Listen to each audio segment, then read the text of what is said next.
Welcome to the latest episode of After Aston I.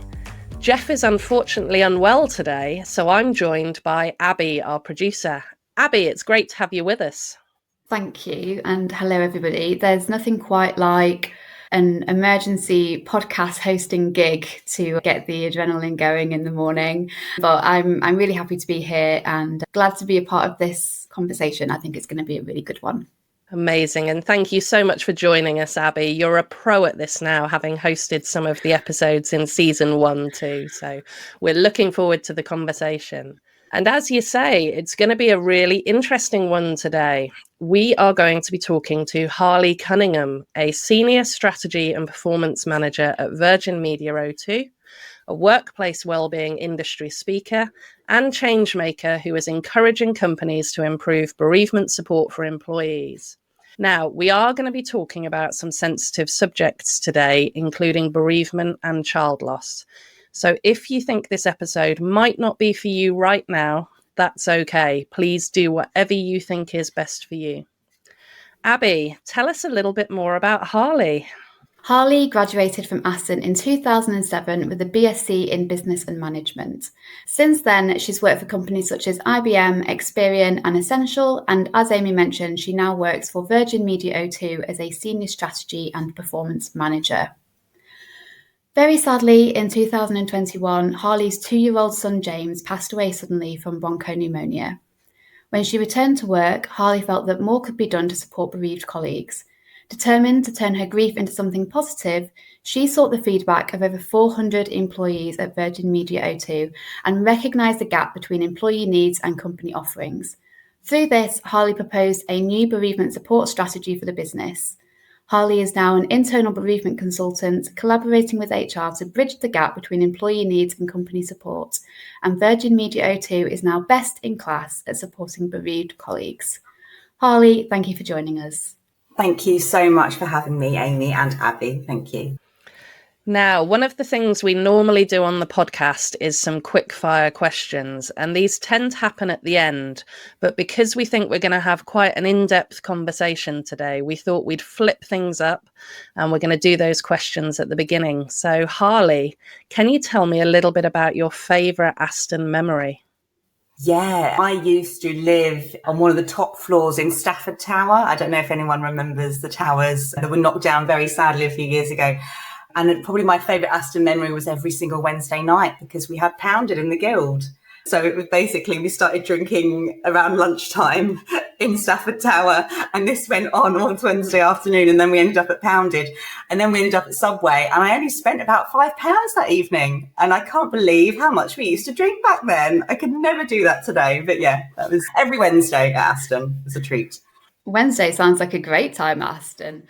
And a second quick fire question, Harley, if you could have anyone from history on your team, who would it be? So she's still alive today, but an absolutely inspirational figure of mine is the CEO and founder of Pregnant and Screwed, and that's Jolie Brearley. I don't know if you know her, follow her on Instagram. She is my inspiration because she got sacked by text message in 2015 from a children's charity as soon as she told them that she was pregnant. And since then, she's been campaigning to the government around improving legislation around pregnancy, maternity leave, paternity leave in the workplace. And she's like a wonderful figure and a role model. Oh my goodness, I'd never heard of her. She sounds amazing. Yeah. I'm going to have to go and Google her after this. I can't believe that happened. She's implemented some really important law changes. So yeah, she's fantastic. Wow. Follow her. She sounds fantastic. Right, okay, let's kick off with the main conversation. So Harley, I'm really sorry to hear about the death of James. I can only imagine how painful that must have been. And I know you said that returning to work, you felt like there was a lack of support. And when you talked to your colleagues, you realised that you weren't alone in that. What did you feel like you needed during that time when you returned to work? What would have helped you? So I guess the first thing I want to say is my company were great, but there's some things that I think all companies need to think about in terms of talking about grief in the workplace. because it's a very taboo subject. And what I want to do is to get companies to talk more openly about it. So the first thing that actually wasn't there with everyone was acknowledgement and compassion. So people ignored me because they don't know what to say when you go back to work after any sort of loss. So just first of all, just a simple acknowledgement from colleagues and managers and leaders, and that they know what's happened, and just saying, if you need to talk, you can. So just knowing that the support's there is so vital. And it's really underestimated, just that acknowledgement. And it's so easy to do, and it doesn't cost anything. Because when you come back to work and you're still grieving, you feel really isolated and people avoid the topic. So just that acknowledgement is really important. It's a really small thing, isn't it? But it makes such a big difference. Absolutely. The other thing is around that conversation that you have with the manager before you come back to work. So what the expectations are, is that manager okay to tell everyone? And, they're going to ask you that it is okay. So just a short conversation.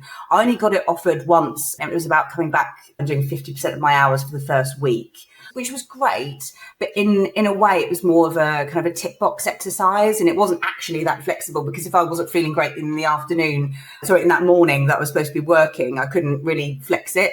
So the conversation would have been much better if it was around what was expected of me, if my workload had needed adjusting, a bit more like, what does flexibility actually mean? Does that mean working from home, a phased return, reduced hours? Can that be flexible in itself? And then the other key thing is your actual manager. So your relationship with your manager is a real make or break for your engagement level to work. So I think my manager, we didn't really have it back then, and a lot of companies don't have it, but compassionate leadership training and just bereavement awareness.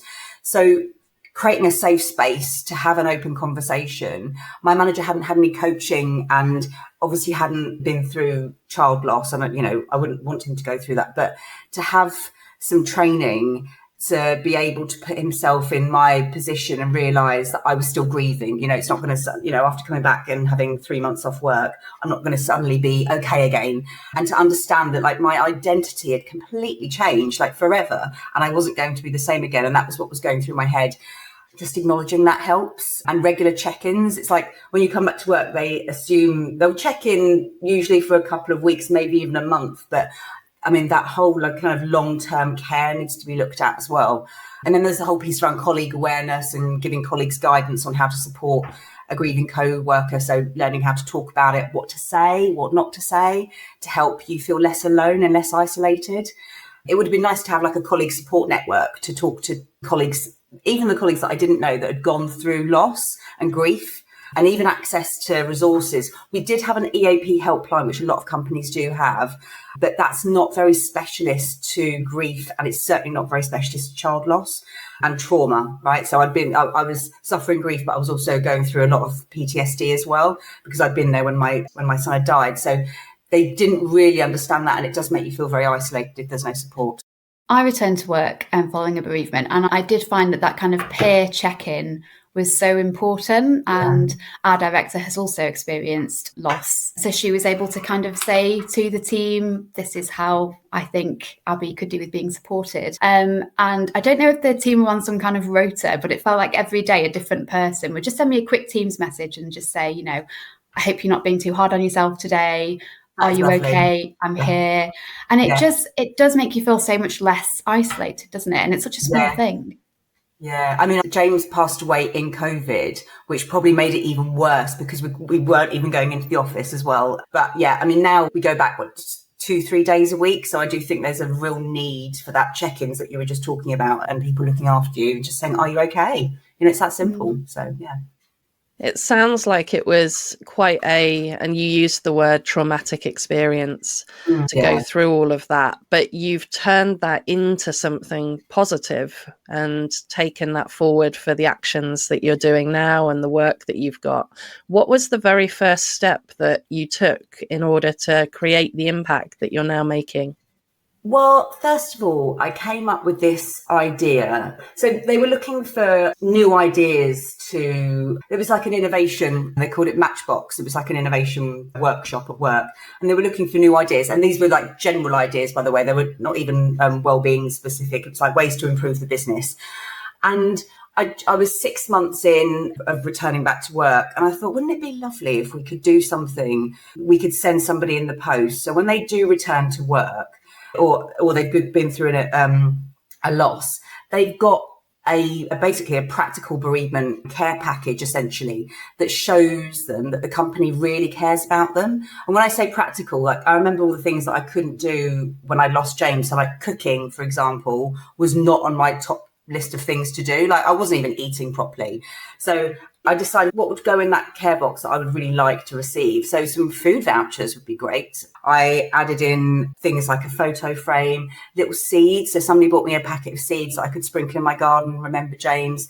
There was also a book that I put, so later down the line, I wrote this bereavement toolkit for employees that had lots of links to charities in there, like the 5 different stages of grief, so a bit about the psychology of what your brain's going through. A lot of people, especially men, actually now say that's really helped them understand what they're going through in their thought process. Yeah, and so there's this, basically it's a practical bereavement toolkit, and I called it Hug in a Box because it's got a little candle inside as well. And and I came up with this idea, and I thought, I don't know if it's even, is this even a good idea? And I floated the idea with my HR partner, and she said, oh my goodness, that is exactly what the people team are looking for. It's the right time. Everyone's feeling really down because it was COVID, right? It was when mental health at work was really kicking off, and companies like investing in that area because they wanted to do something to support employees. So the timing couldn't have been better. But this was very specific to grief, and no one really wants to talk about grief in the workplace. So I was very a bit nervous. She was like, no, you need to run with this idea, but you obviously need to present it to the SLT. So the first thing I need to do was to create a business case. So I got data from 2 areas. First of all, and it was the scariest thing ever, was to put my story of what happened and how I lost my son. So he died of bronchopneumonia in the night, and I found him in the morning, and obviously that's incredibly traumatic. But I actually put my story on Workplace, which is our internal comms channel, and I said, there must be other people out there that experience loss and are grieving. Do you think Hug in a Box is a good idea? And would anyone else like to share their story? And do you feel that you were supported? So I created this survey, essentially, and that's what you were talking about, Abby, that so 400 people filled out the survey. 60% of employees said they didn't feel they were supported by our company. And that's not to say that I'm not picking at Virgin Media O2, by the way. This is all companies just in general. They're not, grief is something that we just don't talk about. And what's really interesting, 90% of managers said they didn't feel supported by the company being able to be given the tools and resources to support their employees and teams going through bereavement. So I thought, oh my goodness, there is a huge gap here. So I used the data from the survey. I then went to HR and found all the data from our system. So how many people took bereavement leave last year? So there's 15,000 people that work at Virgin Media O2. 1 in 15 take bereavement leave, right? So it's a lot, and it's something we shouldn't be ignoring. So I put those 2 bits of data together, and I created a business case based on how many sick days people take further on because they didn't have enough bereavement leave in the first place, how many people take bereavement leave, how all the data around managers not feeling supported. And I got the costs. Then I went to a printing company, and they created this prototype of what Hug in a Box could look like. It's absolutely gorgeous. It's very white, very simplistic. And it has a personal message for me and to say why I create the box. But it's more importantly, it's about them. And, it's their loss at the end of the day. And it could be anyone they've lost. It's not just about child loss. It could be a mum. It could be their grandma that's brought them up. If they're going through trauma and loss, that box is for them. So, I created this prototype. I presented it in a Dragon's Den style presentation to our senior leadership team. So before I presented it, I made sure I got a couple of sponsors. So my CTO, who has gone through loss herself, which does help, as you say, Abby, and the HR director as well. Obviously, we need backing from the people team. So that was really important. And they gave me the funding. That it cost about, over a couple of years, I think all the boxes with the calculations was nearly £200,000. So that's been live now for 2 years. It's going absolutely, it's so successful. I get messages every single week practically saying somebody's just received a box. They love it. They can't thank me enough. And it's just got renewed. So we collate all these messages and I put a kind of business case again together to renew it, to say, well, actually sick days have been reduced because of this. And so we just got it renewed for another 2 years as well. So yeah, we're kind of best in class now at bereavement support. But that's just one aspect of it. There's the whole kind of policy improvements as well. But yeah. That is incredible. What an amazing legacy for you to have put forward at Virgin Media 02. And so cool that they've invested all of that money into it, because you're right. When you think about the number of people in work in the world, so many people have been affected by bereavement in some way. And it's not something that we talk about. Management training is more about how to delegate, how to organize, how to manage a project team. But people have lost parents, grandparents, siblings, children, neighbours, friends. And it's just not talked about enough. So I think what you've done is amazing. So they've pledged the money.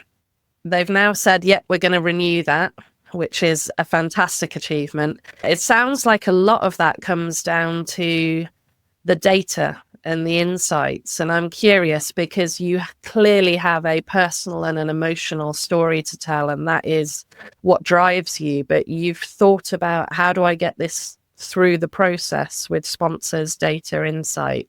How do you tie those things together? It's really tricky because if you take the emotion out of it, if I was going to be creating a business case anyway, you always start with the data. And I would recommend to anyone that wanted to do a similar thing to me, go and find out as much data as possible. Like, go to HR. Don't take no for an answer. Go and find out around bereavement and sickness days, but tell them why you're doing it. It obviously does help that I have, a personal story behind me as to why I'm doing this. But not many companies do this. So it's all new territory.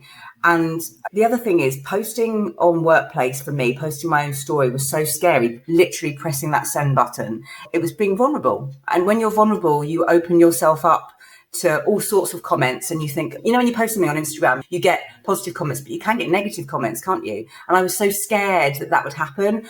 It didn't. And I shouldn't have been scared. And I had more backing than I thought I would ever have. But I just want to say to people that just don't be scared about sharing your story and opening up, because it gets people to open up themselves and share their comments. I had directors commenting and saying that they had lost their child and they'd lost their sister and they're still not, over it. And it's like 3-4 years later, and they're actually seeking support because of it. So, it's just, people need to talk, and Workplace traditionally isn't a place to talk, but it should be. Yeah. And I think that point you've just made there about timelines is really interesting, because you have that allotted legal time that you may be able to take off work, and then you come back and you might be given that discretionary phased return into work, and then you're back at work and you are back to normal, right? Yeah. Everything's normal. Everything's as it was.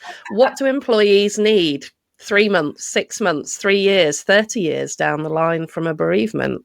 Yeah, it's long-term care. So kind of the grief beyond bereavement leave, I would say, first of all, grief doesn't have a timeline, and most places expect employees to be back to normal very quickly, independent of who you've lost. Also, companies don't really think about significant dates and anniversaries.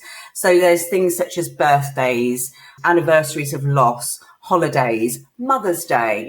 Why would you think that person going through Mother's Day is going to be absolutely fine because she's got children? Well, what about the child that isn't there right now, right? I find Mother's Day really, really hard.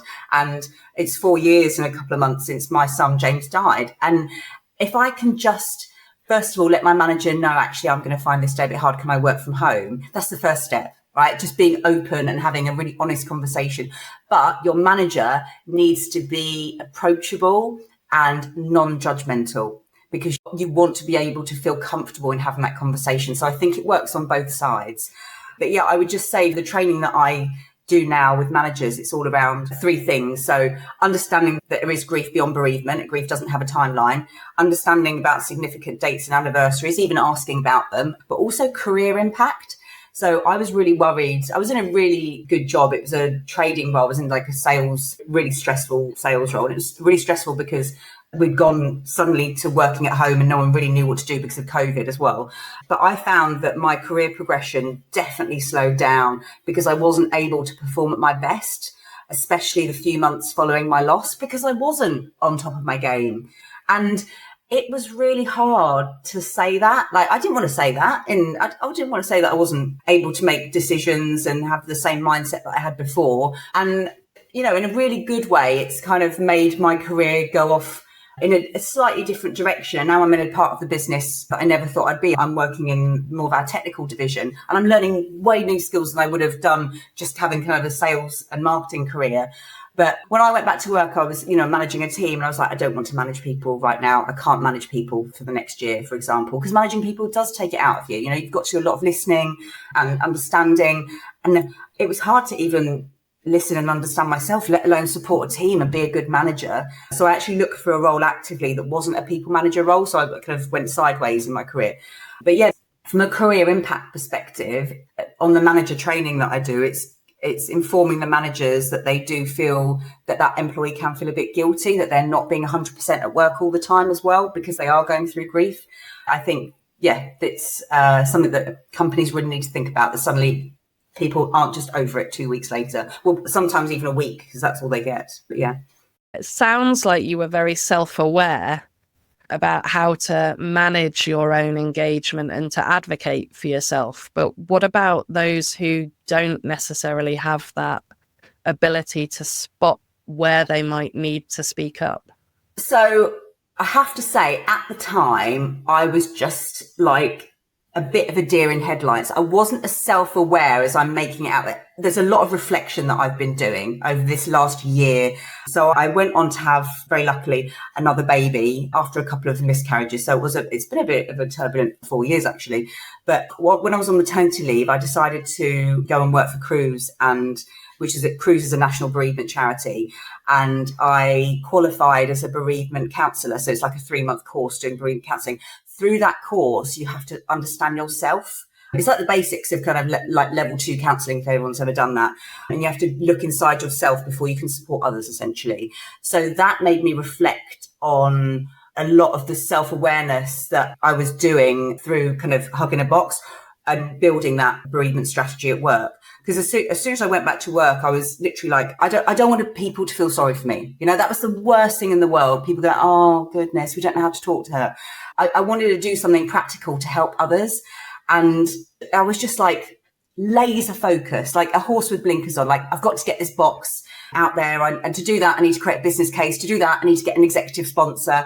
I knew exactly what I wanted to do, but I wasn't really aware of my feelings, and I didn't have time to think about that, if that makes sense. So it's just over the last year or so, really, I've reflected on how I was feeling and my self-awareness. And that's what I'm working on the next couple of years. There's still a lot of, so there's 2 core feelings that come out of any loss, which is guilt and anger. A lot of the guilt about, I guess, failing as a mother, I've been to a lot of counselling around that, and I've been dealing with that. But the anger, I'm still getting support around, right? So I think it's just being really honest and being vulnerable and being okay with being vulnerable. That's what I'm getting to grips with right now and working on in 2025. So we've talked about colleagues who don't have that awareness, maybe in order to speak up. What about colleagues who are more private about loss? As managers and as employers, how can we identify people that might need a little bit of extra support after a loss, but they're not perhaps speaking up for one reason or another? Everyone deals with loss completely differently, and identifying employees who need extra support after loss can be really tricky, especially since grief affects everyone differently. Some employees might be really open about their struggles, while others might prefer to keep things really private. However, there's some really subtle signs. This is what I learned in my bereavement counselling training. And there's some real proactive approaches that can help managers and colleagues recognise when support might be needed. So first things I would look at are changes in work performance. So there's things like difficulty concentrating or completing tasks, like errors, like especially if you're doing, you know, a lot of spreadsheet work, missed deadlines. For me, it was around struggling to make decisions or retaining information. It was like I'd got dementia, and I remember standing at the sink and trying to cut some at the bottom. Somebody had sent me some flowers for remembrance. I was trying to cut the bottom of flowers off. I couldn't remember how to do it. Your brain protects itself with grief, and it struggles to retain information. and take that to a work context where it's a bit more complicated, it's really challenging. So look out for signs like that. There's also emotional behavioural changes with a person. So you can appear really withdrawn and disconnected and uncharacteristically quiet. Irritability. So that comes with the anger and the frustration of grief, but that would also very much come out at work, and a lot of mood swings as well. And then seemingly really overwhelmed with like really small tasks or like things that pop out of nowhere. You've got a really small bucket when you're grieving. And if you're going to have lots of extra things go into that bucket, you're just going to burn out and you'll be constantly fight or flight mode. So they're the things that you need to look out for on the emotional side. Physical things, so just looking exhausted, extra sick days, increased absences, changes in appearance, so like looking more tired. And also from a social side, like avoiding conversations, don't go down the pub with colleagues, showing signs of discomfort, like when people talk about grief, it's very triggering. And talking to their managers about, if they do talk about things like guilt or hopelessness or difficulty coping. But there are some telltale signs if somebody doesn't open up that you can look out for, like those things. Brilliant. Thank you. I hope that this podcast episode is helping a lot of people, because just listening to you, I already feel less alone, because I think I must respond to grief in a very similar way to you, Harley. I also felt like I was losing my mind.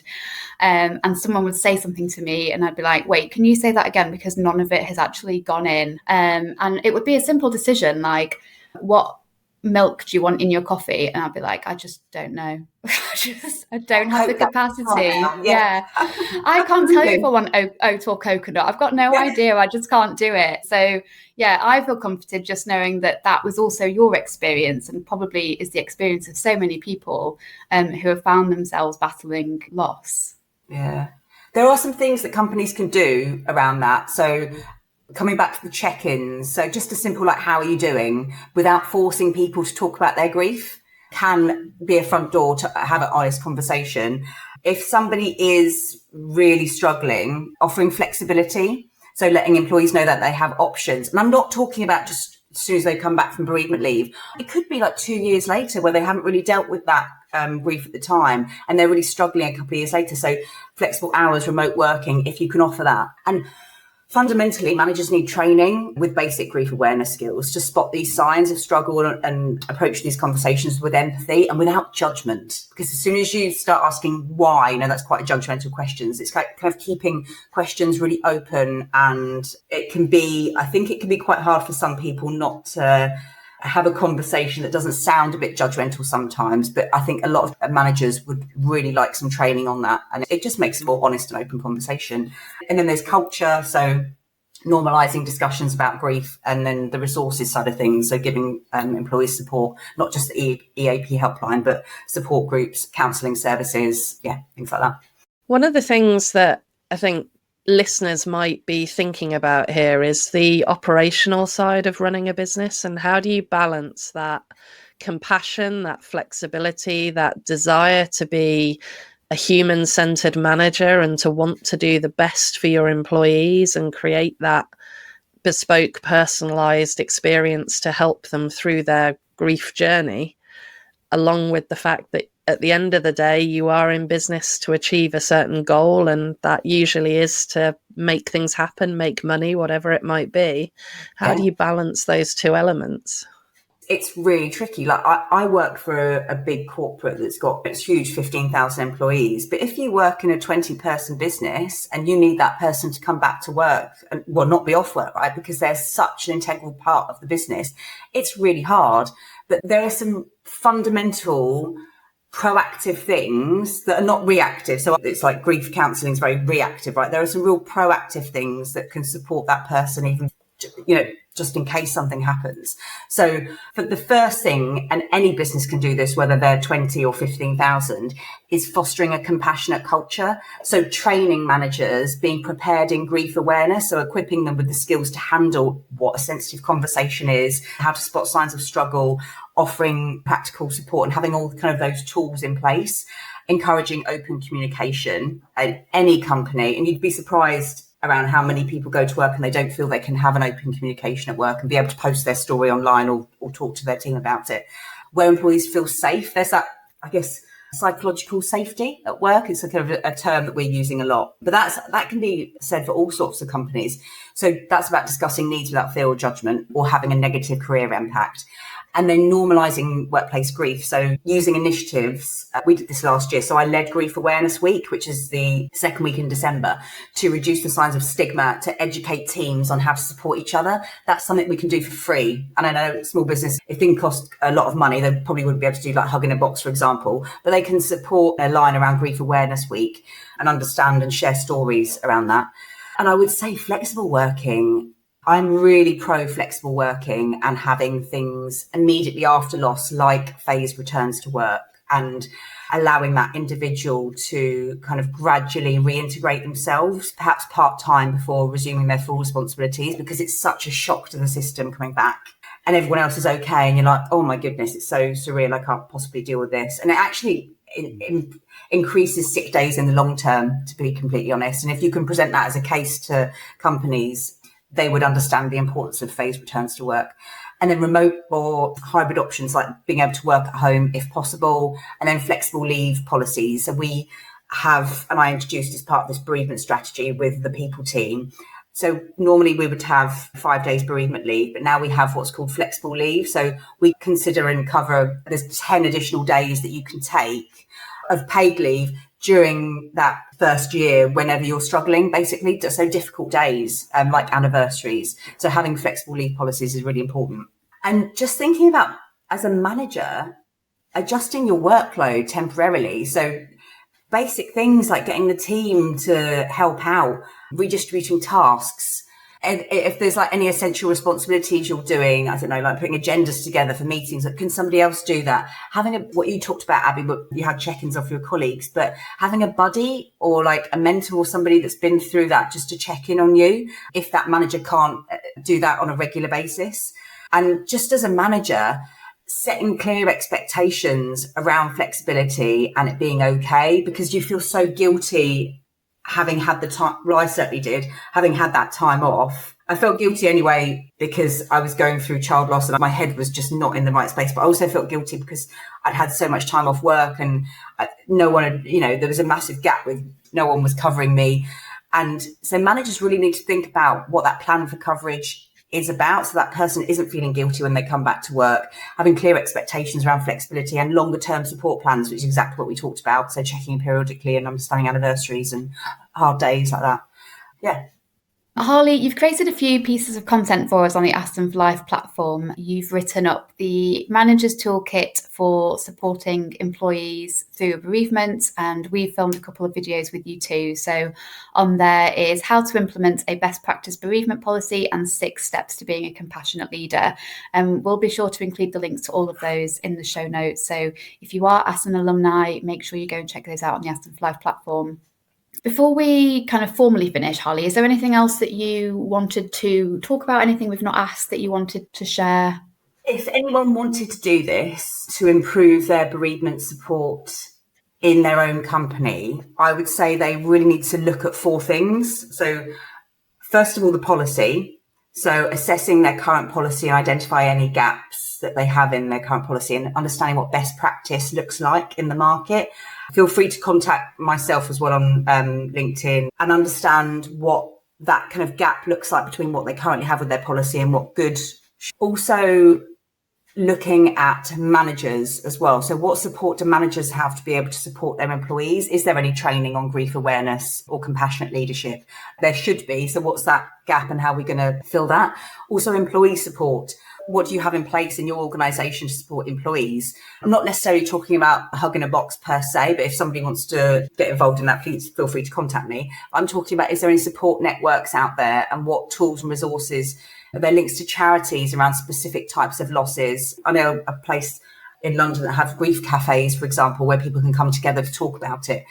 And then finally is the culture. So making sure that there's an open culture where we can talk about grief and it being okay to say that we're not okay, and kind of cutting down the taboos around talking about grief. To do that, you need leadership and HR buy-in. And the best thing you can do is to get a leader on a webinar, like a lunch and learn or something like that, or even face-to-face, depending on your sort of workplace, but to talk about their own experience, for them to be a bit open and vulnerable, because then that kind of opens the floodgates for other people to say, oh my goodness, I felt like this as well. I felt completely, my mental health really suffered after I lost my mother, for example. So really kind of showing compassion top down through an organisation, as well as through management training and getting the policy right.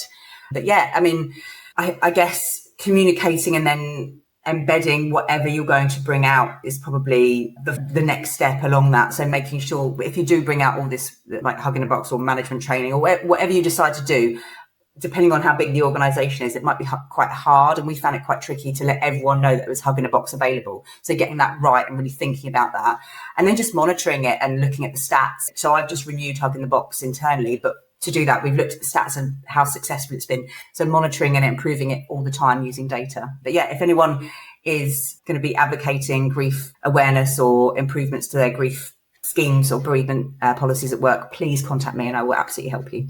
I'd love to. Thank you so much, Harley, for this episode. It's been an absolutely fascinating conversation. You mentioned earlier 1 in 15 employees using bereavement leave, but all of us are going to experience loss at some point in our lives. So everything that you've talked about today has really given me something to think about. And I hope our listeners will go away and have something that they can implement in their workplaces as well. Thank you so much, Harley, for your time today. Thank you.